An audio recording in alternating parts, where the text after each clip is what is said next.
Hola amigos de Contexto, grabando desde nuestras casas como ya desde hace tiempo hemos venido haciéndolo para protegernos a nosotros mismos, a nuestros invitados y a nuestras familias. Esperemos que ustedes estén haciendo lo mismo. Hoy vamos a hablar de un tema económico. Sabemos que vivimos la crisis más severa desde los últimos años desde el punto de vista sanitario, económico y social. Sabemos que el próximo 16 de agosto un nuevo gobierno tomará el mando de nuestro país y esperemos que pueda superar este reto que presenta la historia. El actual gobierno ha tomado medidas para proteger a los trabajadores y hasta cierto punto a las empresas con los programas PATI, Quédate en Casa, y programas FASE, que muchos lo consideran insuficiente, pero ha sido un respiro, es indudable, ante esta crisis y no sabemos hasta cuándo pudiera ser sostenible, porque representa el pago de muchos millones de pesos, de dólares tomados prestados en el exterior. Para analizar este tema hemos invitado en esta ocasión dos académicos, economistas, para que nos ayuden a entender el panorama económico y los retos que tiene este nuevo gobierno a partir del 16 de agosto. Vamos a darle la bienvenida a Antonio Siriaco y a Apolinar Veloz. Bienvenidos a Contexto. Muchas gracias, Mónica, por la invitación y estar contento de compartir con el profesor Apolinar Veloz este programa. Igualmente, gracias, Mónica, por la invitación y obviamente encantado de compartir este escenario con Siriaco, que ya lo hemos hecho en otras ocasiones, ¿no? Así es, Apolinar. Hay que invitar a profesores porque explican las cosas de manera entendible. Yo quiero que este programa lo puedan entender no solamente los economistas, sino usted que lo está viendo y le interesa tanto, bueno, el devenir económico de nuestro país en un momento tan delicado como este. Bueno, la palabra es de ustedes. ¿Cómo ven el desarrollo económico de estos primeros meses de este nuevo gobierno, cuando la producción nacional ha caído y las recaudaciones han caído, donde es casi imposible hacer una reforma fiscal como de la que tanto se ha hablado, y donde los programas sociales tendrán que continuar? ¿Cómo? Mira, déjame comenzar. Yo creo lo siguiente. Yo creo que la situación, hay que tener presente lo siguiente. La crisis económica es fruto básicamente de un choque sanitario. Y para uno entender la solución a la crisis económica, tiene que entender que evidentemente la situación que se ha creado no es per se de la economía. Y la solución tampoco está en la economía. La solución está fuera del ámbito de la economía, está en la ciencia, está en la medicina, está en la investigación. Entonces, yo digo esto a propósito del equipo económico que se ha conformado y donde se ha hecho mucho énfasis precisamente en la ratificación del gobernador del Banco Central. Y obviamente yo creo que la actitud del presidente actual y esa medida es relativamente sabia, porque hay un elemento que yo creo que la gente no ha tocado y pesa mucho en lo que es el PRM, antiguo PRD, y es la crisis del año 2003. Aquí, que fue una crisis prácticamente producto de un fraude bancario, todo eso se ha documentado, pero evidentemente que todo parece indicar que el PRM de hoy tiene mucho temor, y en eso el gobernador del Banco Central hizo toda una política, vamos a decir, de fomento en el imaginario de la gente de que verdaderamente él es una persona imprescindible en la estabilidad del tipo de cambio. Yo creo que, aunque eso no se dice, pero yo creo que eso influyó mucho para que se ratificara el gobernador del Banco Central. Pero la gente tiene que saber que yo creo que la solución a esto no está en una persona, está precisamente en concentrarse en aplanar la curva de contagio, de tal forma que no permita que los procesos de desescalamiento de las economías retrocedan. Eso ha ocurrido en otros países. En el caso, por ejemplo, de España, en el caso de Estados Unidos, hay incluso ciudades, el caso de California, que quiere echar para atrás todo el proceso de rescalamiento de la economía. Por lo tanto, tenemos que tener eso seguro. Yo creo que el reto que tiene el próximo gobierno es un reto muy grande, porque tiene que mantener hasta final de año un nivel mínimo de demanda, y para eso creo que hay programas que hay que mantenerlo. Por ejemplo, el programa FASE, que es un programa que ayuda a una parte importante de los trabajadores que se han quedado incluso en el limbo, suspendidos y no están cancelados. Y muchos de ellos no están recibiendo los 8.500 pesos que el Estado Dominicano le está suministrando, y mucho menos ningún recurso por parte del sector privado. Oye, no lo están recibiendo. Y aquí se ha dicho que el Código Laboral ha sido un código garantista para el trabajador, y no es cierto eso. Porque el Código Laboral, creo que en su artículo 50, cuando puede apelar al hecho de que una empresa, por ejemplo, no está recibiendo ningún tipo de ingresos, y sencillamente se suspende por 90 días al trabajador sin ningún tipo de beneficio. Y como aquí no hay un seguro de desempleo, el Estado tuvo que crear ese programa FASE mínimamente para darle un apoyo al trabajador. Y eso hay que mantenerlo, porque evidentemente hasta que no se descubra una vacuna, tú tienes que mantener un nivel mínimo de demanda. Y yo creo que tú le puedes cambiar el nombre, como sea, pero hay que mantener un nivel de apoyo generalmente a los grupos vulnerables y a los trabajadores que han sido afectados verdaderamente en esta situación. Y déjame decirte lo siguiente. Por ejemplo, Apolinar fue funcionario del Fondo Monetario Internacional. Ahora mismo la tendencia y los trabajos que yo he visto del fondo, incluyendo a su directora ejecutiva, no es que se hagan recortes, todo lo contrario, es que hay que mantener determinado tipo de gasto para mantener la demanda en esta coyuntura obviamente recesiva. Entonces yo le pregunto a Apolinar Veloso. Apolinar, Siriaco ha explicado muy bien que tenemos un código laboral no garantista, que pueden ser suspendidos los trabajadores unos 90 días sin tener pago.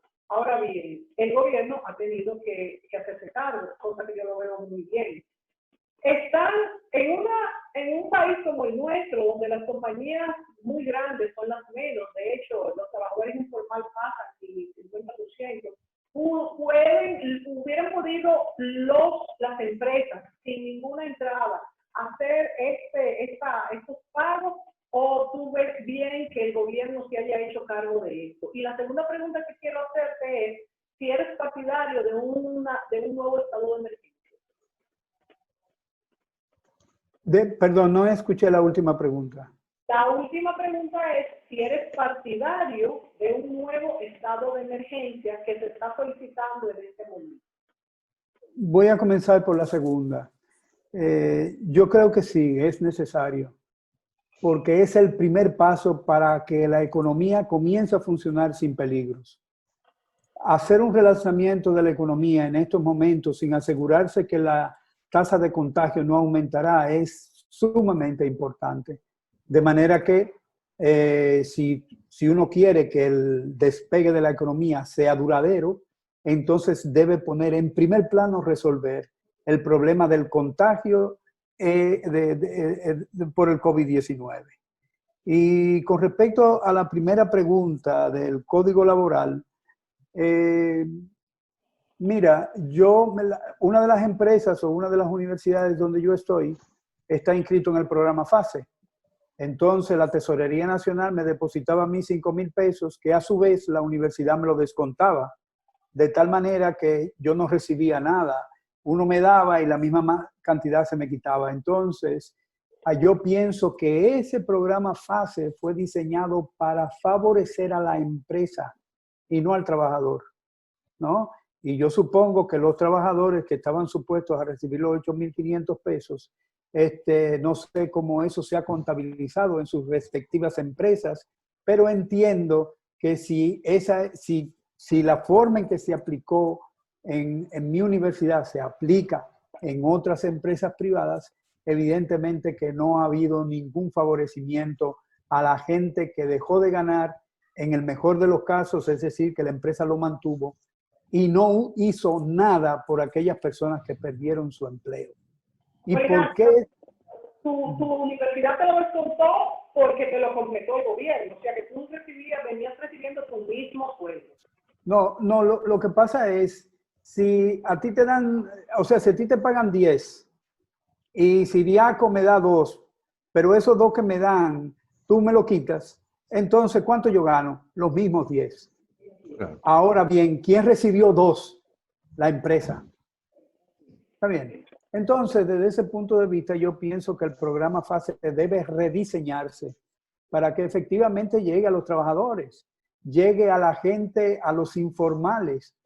Yo creo que debe hacerse una gran alianza de distribución de ese dinero a través de las iglesias, a través de los clubes, a través de cualquier organización de la sociedad civil que pueda organizar con el gobierno para hacer una labor más efectiva de hacer llegar, no por cumplimiento de labores partidarias, sino de poder llegar a la gente que realmente lo necesita. Y el gobierno no tiene eso, lo que tiene es un listado de la gente que vota por ellos, por lo menos el gobierno anterior. Entonces eso debe revisarse y hacer que el gobierno efectivamente diseñe una política para apoyar a los pobres de la República Dominicana, que debe andar por alrededor del 50% sin las ayudas públicas. Ahora bien, vamos a ver qué dirá el equipo económico que ahora mismo está reinando, que es el equipo económico del Banco Central, que dentro de poco nos dirá, no nos ha dicho todavía en cuánto cayó la economía, no nos ha dicho cuánto es el déficit de la cuenta corriente, no nos ha dicho cuánto es el déficit fiscal, no nos han dicho nada. Todo lo tienen reservado para dar una noticia buena. Lo único que sabemos bueno, a pesar de todo, es que las remesas subieron en un 25.7%. Sí, pero independientemente de... Eso no es sostenible, porque... No, claro. Pero eso es independientemente del desempleo y de que en el, digamos, mercado de trabajo los inmigrantes son, en una hora como esta, son los que más sufren. Entonces los dominicanos en Estados Unidos y en cualquier parte de Europa son los que están sufriendo esa calamidad. Y aquí me dice el gobernador sencillamente que las remesas subieron un 25.7%, que es parte de su estrategia mediática para seguir engañando a toda la gente, diciéndole que él es el salvador de la economía dominicana.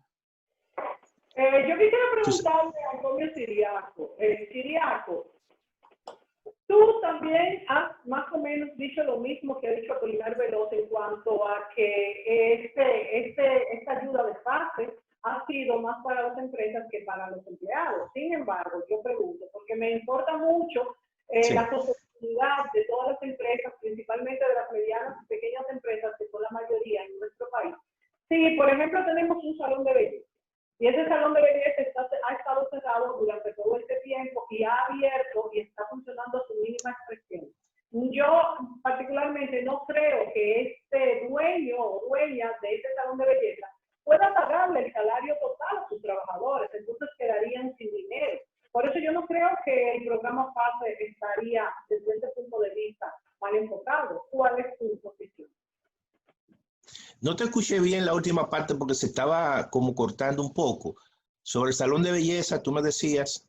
Que si estuvo cerrado, sin clientes, por un lado, y luego, cuando reabrió, funcionando a una mínima expresión, ¿cómo el dueño o la dueña podría continuar pagando sin estar recibiendo suficientes ingresos? No, mira, el código en ese sentido es garantista para el empleador y para las empresas. Y es muy claro, si la empresa no está generando ningún nivel de efectivo, se puede apelar al artículo, creo, 50 o 51 del Código de Trabajo y suspende al trabajador y lo suspende dentro de 90 días. Si luego en esos 90 días la empresa logra reaperturarse mínimamente, tiene derecho o a llamar al trabajador, seguirle pagando, o si no quiere y no puede, entonces en ese caso lo cancela. Y eso generalmente es lo que establece el Código Laboral. Ahora, esta situación ha generado en el mercado de trabajo básicamente un desorden, vamos a decir. Incluso hoy se reúne el Consejo de la Dirección General de Trabajo para emitir realmente una resolución a muchas empresas emisión, incluso notificación de suspensión a muchos trabajadores, porque si no tienen esa notificación, el trabajador no puede ir a reclamar ese tipo de ayuda. Es decir, que hay muchos empleados y trabajadores que están en el limbo ahora mismo, que ni están cancelados definitivamente, ni están recibiendo ningún tipo de ayuda por parte del gobierno a través de FASE, y mucho menos, y además están suspendidos.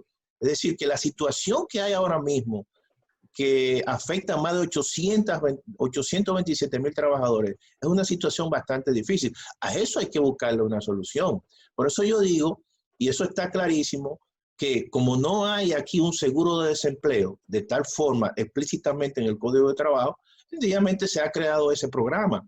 Que ese programa no se esté llevando, vamos a decir, en la forma que se debe de llevar, que debe ser un programa donde básicamente esos recursos vayan directamente al trabajador y no que la empresa de una forma u otra se esté beneficiando, porque la empresa como tal, lo que sencillamente suspende al trabajador y el trabajador se va sin ningún tipo de recursos. Yo creo que eso tiene que ser revisado en ese sentido.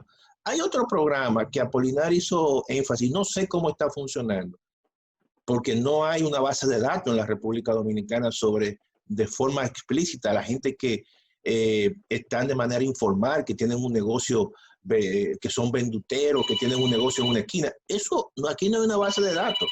Entonces, lo que se hizo con eso, sencillamente fue un listado de gente, incluso a nivel político, donde se incorporaron a mucha gente ahí en un listado, pero eso evidentemente obedeció a un contexto político. Por aquí no hay una base de información sobre quiénes personas, dónde viven, si son informales, si no son informales.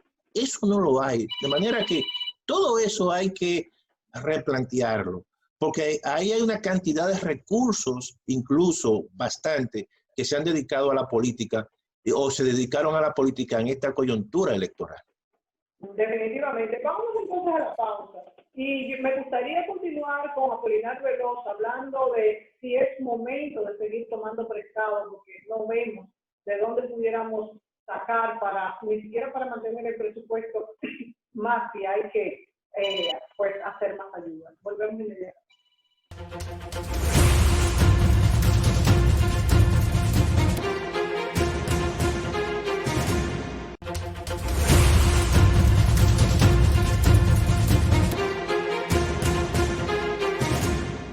Amigos, continuamos con este programa sobre retos económicos del nuevo gobierno. Nos acompañan los economistas Antonio Siriaco y César Apolinar Veloz. Apolinar, lo que pasa es que nunca te decimos César, y como que se me traba la lengua, es Apolinar Veloz, es que todo lo conocemos. Te preguntaba a Apolinar en el segmento anterior, Apolinar, tanto que hemos sufrido la deuda de nuestro país, que pagamos tan cara y se la transmitimos a nuestros hijos, a nuestros nietos. Sin embargo, todos los economistas coinciden en que en este momento no hay otra salida. ¿Cuál es tu opinión? Bueno, efectivamente yo creo que a la República Dominicana le hacen falta recursos, por ejemplo, para cubrir los más de 5.000 millones de dólares, una parte del déficit de la cuenta corriente de la balanza de pagos, otra parte de la envío de remesas de beneficios de la inversión extranjera directa y también para cubrir obviamente el déficit fiscal, que ahora mismo no se sabe de cuánto es. El fondo había estimado alrededor del 5%, pero yo creo que puede pasar, superar esa cifra fácilmente. Ahora, si bien es cierto que tú no puedes sacarle a la economía lo que ella no te puede dar. Es decir, hay una recesión económica provocada por la pandemia y efectivamente la cantidad de impuestos que se puede pagar con una actividad económica reducida son mucho menores. De tal manera que obviamente habría que recurrir a el crédito. Ahora bien, ¿qué tipo de crédito? Crédito externo para pagarlo en dólares cuando nosotros no tenemos dólares, ¿no? Crédito interno. Utilizar lo que se llama la moderna teoría monetaria. Y en esta última me voy a basar. O sea, corriente moderna de teoría monetaria lo que dice es que si la empresa de Mónica necesita dinero, Mónica me da sus acciones y yo le doy el dinero que necesita, sin tener que pasar por la intermediación bancaria, que es un costo que tú le estás eliminando a la gente. Entonces, en la República Dominicana, ¿quiénes necesitan recursos? Las empresas. Pues entonces yo estoy dispuesto, Banco Central, yo estoy dispuesto a cambiar liquidez por parte de tus acciones. Porque si tenemos sacrificio, que lo vamos a pagar todos, porque la deuda la pagamos todos a través de impuestos, entonces, ¿por qué los empresarios no pueden compartir el preciado tesoro de sus acciones? Ellos tienen compañías que sencillamente son familiares, de las cuales no participa nadie.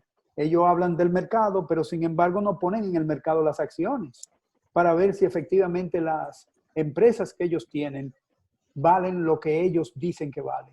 Entonces, a partir de ahí, el Banco Central puede hacer aportes de capital. ¿Cuál es la ventaja que eso tiene? La ventaja que eso tiene es que yo lo pago en la misma moneda. La ventaja que eso tiene es que yo puedo ponerle una tasa de interés preferencial. Y la ventaja que tiene es que yo le puedo dar, además, un periodo de gracia al sector privado para que pueda recomenzar su actividad económica. Pero yo no voy o no debo tomar prestado a nombre de todo el pueblo dominicano para sencillamente tirarlo a la calle a través de un programa de gasto público que tiene un montón de dificultades.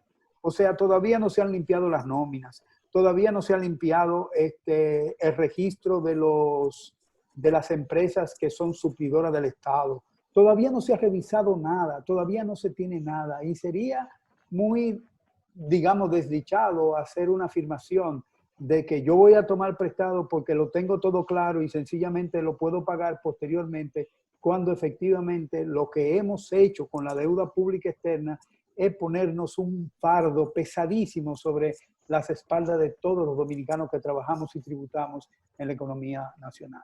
Pero tú hablas de un programa especial, ¿verdad? Que sería financiado a través del Banco Central, no del mercado de valores, una bolsa de valores, ¿verdad? Sino un programa especial para este momento que pudiese ser de ayuda para las empresas. ¿Es así?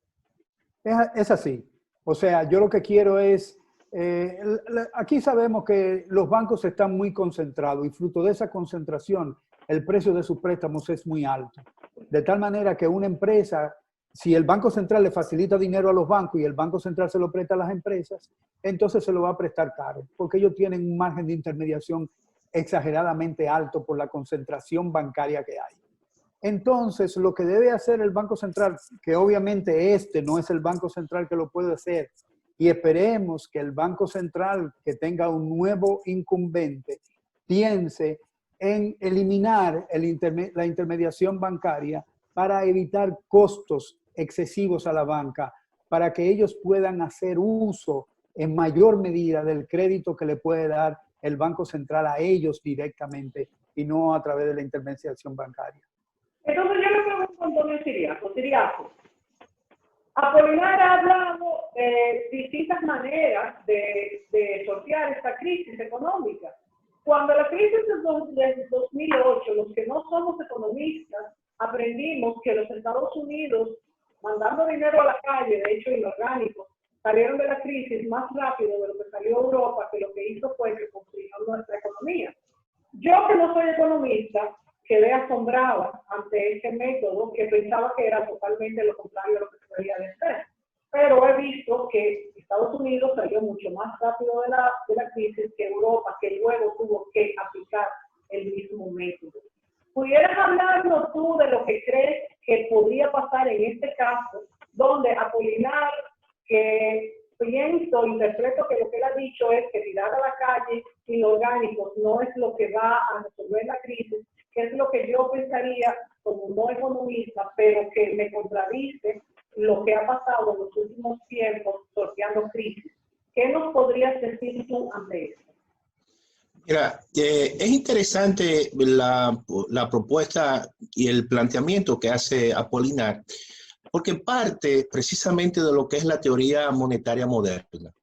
que tiene unos planteamientos incluso bastante interesantes, incluso en Estados Unidos, y que también en Europa hay que decir lo siguiente: el Banco de Inglaterra ha hecho incluso aportes directos a empresas. Y tradicionalmente la teoría monetaria tradicional nos dice, y todos nos formamos dentro de esa visión, incluso en el imaginario colectivo, la gente piensa que cuando hay una emisión brutal de recursos, de medios de pago, evidentemente eso se traduce en aumento de inflación. Y eso en un momento determinado pudo haber ocurrido y ocurrió.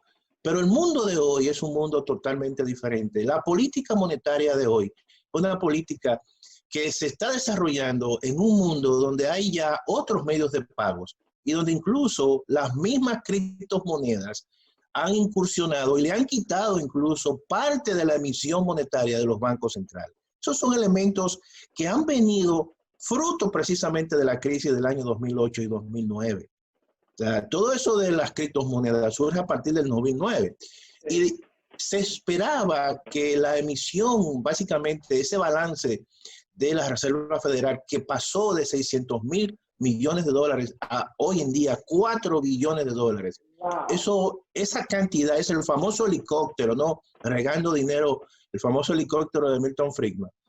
Y se esperaba que partiendo de una visión de la teoría de Fisher, la teoría cuantitativa del dinero, toda esa emisión iba a generar un proceso de incremento en los precios. Sin embargo, la inflación no es un problema hoy en día. O sea, y te digo eso porque uno espera que exista inflación cuando el Banco Central emita recursos y entonces con esos recursos apoye directamente a las empresas, evitando, vamos a decir, toda la intermediación financiera y a cambio de ser copartícipe de las acciones de las grandes empresas, que yo creo que es importante y lo puede hacer de manera focalizada. Y yo creo que no solamente a las grandes empresas, sino también a las pequeñas empresas que son las que tienen dificultad en el financiamiento de recursos y son las que tienen grandes problemas de flujo de efectivo.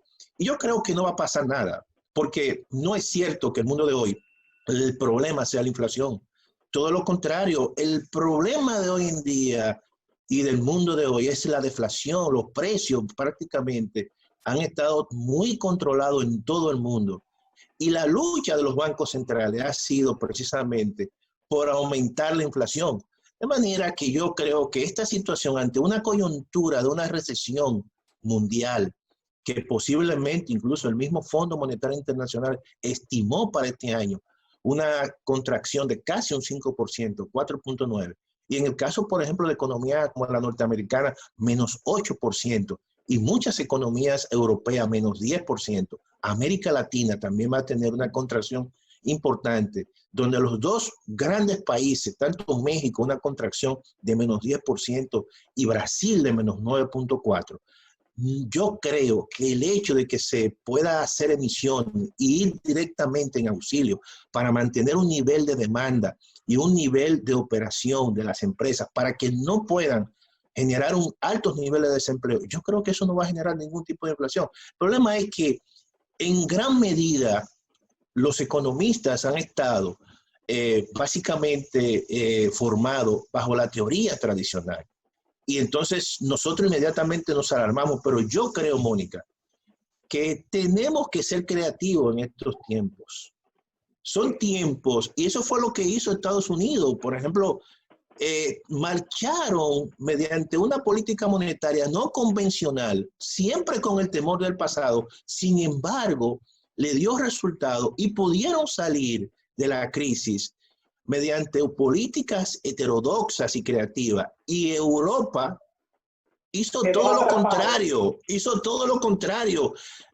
apretó la ortodoxia y prácticamente al final fue que poco a poco fue que tuvo que salir de la crisis. Pero el coste en términos de desempleo, por la característica de la Unión Europea, porque no tienen política monetaria, hay un solo banco central, y eso aumentó la asimetría entre los países del sur España, Italia, Grecia y los países del norte, los países del sur, evidentemente el ajuste fue vía una caída brutal en el producto y una caída y un aumento excesivo en el desempleo. Pero déjame decirte lo siguiente para concluir mi participación.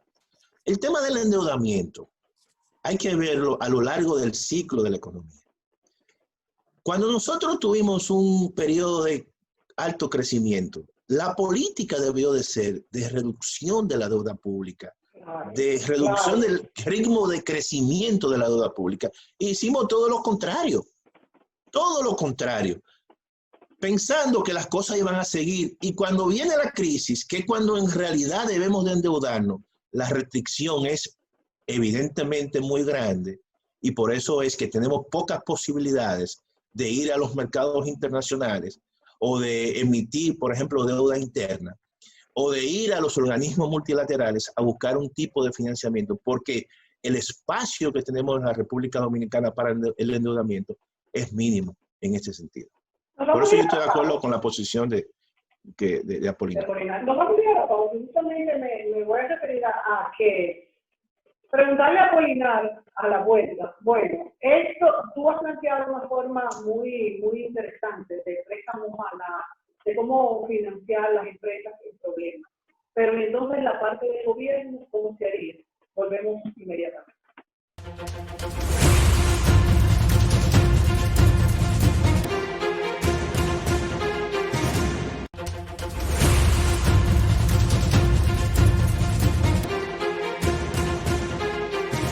Continuamos con este programa con Apolinar Veloz y Antonio Siriaco y hablamos sobre los riesgos económicos del nuevo gobierno. Le preguntaba a Apolinar Veloz en el segmento anterior cómo financiarse el gobierno. Se ha hablado durante los últimos años de que hay una reforma tributaria pendiente, pero cómo poner más impuestos en un momento donde las empresas están necesitando ayuda y la producción ha bajado a su mínima expresión. Bien, tu pregunta es muy importante y pasa por el hecho de que en la política fiscal dominicana en los últimos gobiernos se ha invertido. Es decir, generalmente la estructura de gastos que financiaba la estructura tributaria generalmente estaba inclinada hacia la inversión. Es decir, había alrededor de un 60% de gasto corriente y alrededor de un 40% de inversión. Ahora es todo lo contrario. Ahora estamos hablando de prácticamente un 80% de gastos y un 20% para inversión. Y la inversión que generalmente tiene el presupuesto es mucho mayor de lo que puede financiar los ingresos provenientes de los impuestos. Entonces, el problema que tiene la deuda pública es la velocidad en que hay que decidir cuánto voy a gastar, cuánto necesito. Primero, el gobierno que entra ahora a hacer las labores de Administración General del Estado, ellos habían puesto mucho énfasis en la reducción de la corrupción y que ese iba a ser, digamos, la fuente fundamental de financiamiento de los programas sociales y de la inversión. Ellos esperaban que van a tomar una gran cantidad de dinero sin haber hecho la reflexión de que justamente la solución de la corrupción pasa por un enfrentamiento político con la oposición.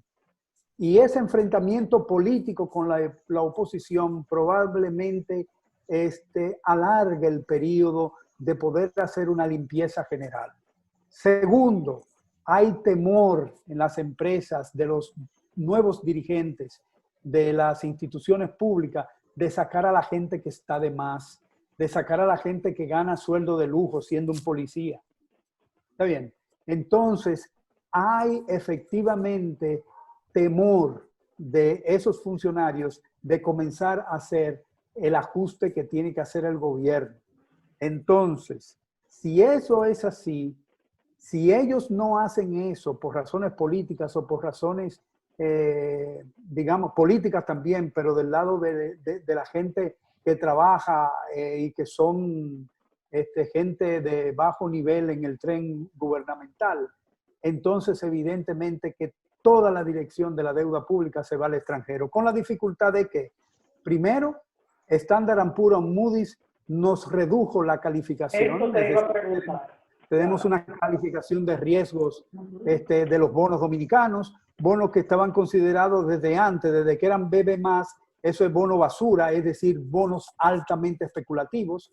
Y en segundo lugar, ahora tenemos BB-, de tal manera que la condición de riesgo de impago, que es lo que eso significa, ha crecido en la comunidad internacional. De tal manera que si vamos a la comunidad internacional a bonos, eso nos van a salir más caros. Obviamente lo podemos tener y nos van a salir más caros. Y la plata que puede venir de los organismos internacionales, sea el Banco Mundial, sea el Banco Interamericano de Desarrollo y el Fondo Monetario Internacional, van a depender de la condicionalidad del fondo. Es decir, ellos le van a decir a República Dominicana, nosotros te vamos a prestar y te vamos a prestar de manera blanda, pero tú tienes que hacer los ajustes del lugar para que nos puedas pagar. Entonces, ese va a ser un ajuste que va a ser al estilo Fondo Monetario muy, muy duro para la economía dominicana. Y yo creo que las promesas que ha hecho el presidente electo en ese marco de crisis serán insostenibles. Tremenda declaración, Apolinar, pero la verdad es que yo lo veo también muy difícil. ¿Cuál es tu opinión, Antonio Siriaco? Yo pienso que hay que ser creativo en esta época. Mira, si bien es cierto que hay que ir y acudir al fondo, yo entiendo que el gobierno tendrá que firmar un acuerdo dependiendo de la flexibilidad o la condicionalidad que exija el fondo. Costa Rica lo hizo recientemente y es una forma precisamente de buscar recursos al margen de lo que el fondo le pueda exigir a la República Dominicana. Hay una posibilidad que el mismo gobernador lo dejó planteado, que son unos fondos que de repos que tiene la Reserva Federal de los Estados Unidos, que posiblemente tenga posibilidad el Banco Central de accesar a esos fondos. Eso es una segunda posibilidad. También hay que pensar qué tipo de arreglo el gobierno puede hacer con la barrigor, porque los precios del oro han estado bastante altos. Y yo creo que ahí puede haber algún tipo de arreglo. Igualmente, con las mismas exenciones a los combustibles, yo creo que ahí podrá, o sea, como están relativamente bajos los precios del petróleo y quizás no suban este año por encima de los 35 o 45 dólares, por ahí hay que ver algunos recortes de exenciones de tal forma, y puede ser de manera incluso coyuntural. Pero también está la figura de un impuesto solidario a aquellas instituciones y sectores que le ha ido muy bien. Por ejemplo, aquí hay un sector comercial que le ha ido muy bien. Aquí hay un sector vinculado con el negocio de los insumos médicos que le ha ido muy bien. Entonces yo creo que hay que buscar figuras que incluso pueden ser transitorias, de tal forma que el Estado pueda en cierta manera recuperar una parte importante de las recaudaciones que evidentemente se han desplomado. Entonces, claro, no es mucho el margen porque obviamente mientras la actividad económica esté totalmente alicaída, es difícil que el Estado pueda tener una fuente importante de recaudaciones en este contexto. También esto, yo veo muy bien este impuesto solidario, lo que tendrían que asegurarle a estas compañías que ciertamente sí pueden pagar en este momento, es que sean de verdad transitorios. Y no obviamente. Que las cosas nunca se descifran, ¿verdad? Claro. Obviamente todo tiene que ser concertado, pero en otros países se ha establecido la figura del impuesto solidario a actividades evidentemente que, por ejemplo, el mismo sector financiero, le ha ido muy bien y lo han fondeado muy bien en esta situación. De manera que yo entiendo que debe haber una especie de, ¿verdad? Reciprocidad. De principio. Mónica, yo quisiera hacer una acotación justamente a propósito de algo del planteamiento de Siriaco en torno a Barrick Gold. Dos cosas. Primero, solamente la República Dominicana se puede beneficiar de los precios del oro hasta $900. Por encima de ahí no puede hacerlo por uno de los enmiendas que hizo uno de los famosos economistas que cobran Odebrecht. Uno. Segundo, la Barrick Gold, la República Dominicana le da a Barrick Gold en consignación el oro. Y es cuando Barrick Gold vende que entonces le paga a la República Dominicana. Así es. Entonces, obviamente, Barrick Gold juega a los precios y cuando ésta lo entienden conveniente, entonces vende. De tal manera que lo que habría que recuperar con Barrick Gold es sencillamente el recurso minero. ¿Cuánto paga Barrick Gold por la tierra que está explotando? Nada. ¿Cuánto paga por el agua? Nada. Entonces, ¿cuánto nosotros le pagamos a ellos por el endeudamiento que ellos tienen entre sí, entre la Casa Matriz y el escandaloso 9%? Entonces, aquí no se sabe si la renta, si por ejemplo Barrick Gold paga impuestos sobre la renta neta de fundición, porque eso el Ministerio de Hacienda nunca lo definió. Y lo único que dice el Ministerio de Hacienda es que lo que paga Barrick Gold es lo que nosotros debemos utilizar como renta neta imponible de Barrick Gold, que es una barbaridad. Es decir, que la República Dominicana en la administración que está terminando, fue capturada por los grupos económicos. Es importante esto que has dicho, Apolinar, de que no paga después de $900 la onza. Entonces, tendríamos que hacer una previsión total sobre esto. Claro, por supuesto, hay que hacer una revisión, pero eso nunca se ha mencionado, nadie lo ha tomado en cuenta porque hay miedo. Y cuando un gobierno efectivamente nace con miedo, entonces muere aterrorizado. Eso es sencillamente lo que nosotros tenemos. Bueno, sí, esperemos que así no sea. Es así, Sigamos, así, un minuto, sí, es así, y son temas que yo creo que en una reforma, un pacto fiscal, hay que tocarlo sin ningún temor, porque evidentemente en situaciones como la que estamos viviendo, con un recurso natural tan importante, no es posible que la República Dominicana no se pueda beneficiar. Imposible. Claro. Esto hay que modificarlo. Claro. Señores, se nos acabó el tiempo. Interesantísimo todos sus planteamientos. Muchas gracias, Antonio Siriaco. Muchas gracias, Apolinar Veloz. A ustedes, amigos, por el favor de su visita, tanto en nuestra página web, Mónica Gutiérrez Diario TV, como en nuestros programas de televisión, Entre Puntos y Contexto. Gracias a todos. Hasta la próxima. Hasta luego.